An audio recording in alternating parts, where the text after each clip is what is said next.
It is 23 minutes to 8, and have you ever been to the Colne Valley Park? It is 43 square miles of farmland, fields and waterways on the northwest edge of Surrey, a bit like this.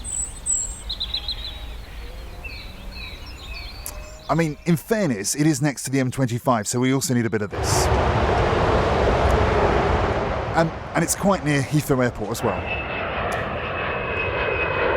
But leaving all that to one side, Spelthorne Borough Council has decided to help pay for the park and make decisions about it. BBC Radio Surrey's political reporter Jack Feen has been along to the Colne Valley for a bit of a stroll. You can hear the M25 in the background. Above the sounds of nature. It's not really the right time of year for birdsong. And the planes as well. And the airplanes. Hello, my name's Stewart Pomeroy and I'm the managing agent for the Colne Valley Regional Park.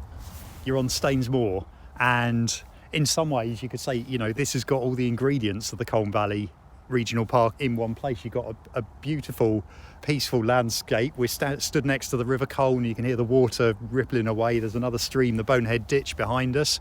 But if you look in the distance, I can see a plane coming in, just about to land at Heathrow over there. There's a landfill site. There's gantries of the M25. I can see in the distance, pylons and cranes and a construction site over in Staines, which is probably 2 miles away.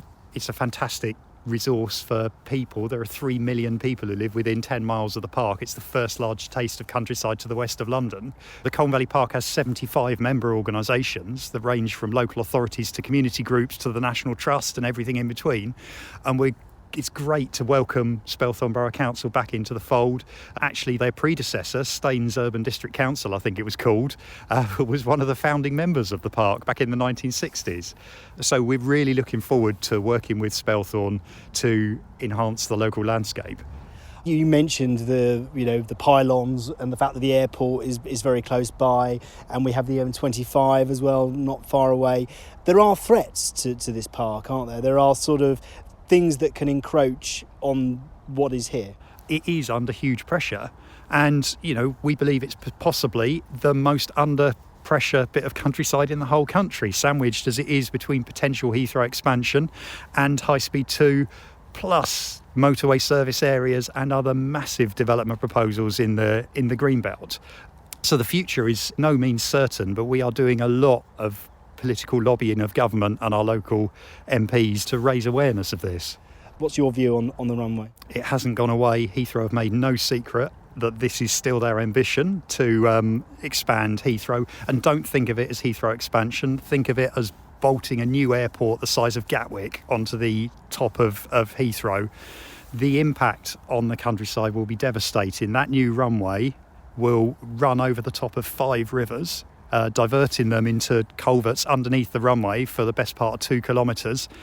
That will effectively disconnect the internationally rare chalk streams of the Chilterns from the Thames for European eels, trout, whatever other species. It would be catastrophic, Heathrow expansion, for the local environment.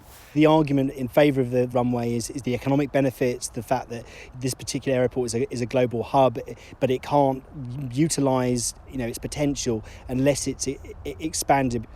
Everyone talks about sustainability, and there are 3 angles, 3 pillars of sustainability: economic, environmental and social, and they all should have equal weighting, because that's how we benefit as local residents. As 3 million people who live around here need that green space for their own mental health and well-being.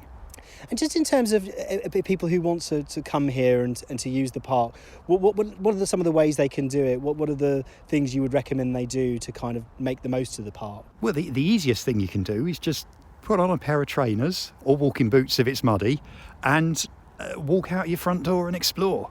If you want to find out more information, you can have a look at the Colne Valley Park website. There's a lot of information about guided walks, including a Staines Moor circular walk that runs from Staines at Lammas Park. It starts out and runs all around Staines Moor, where we are at the moment.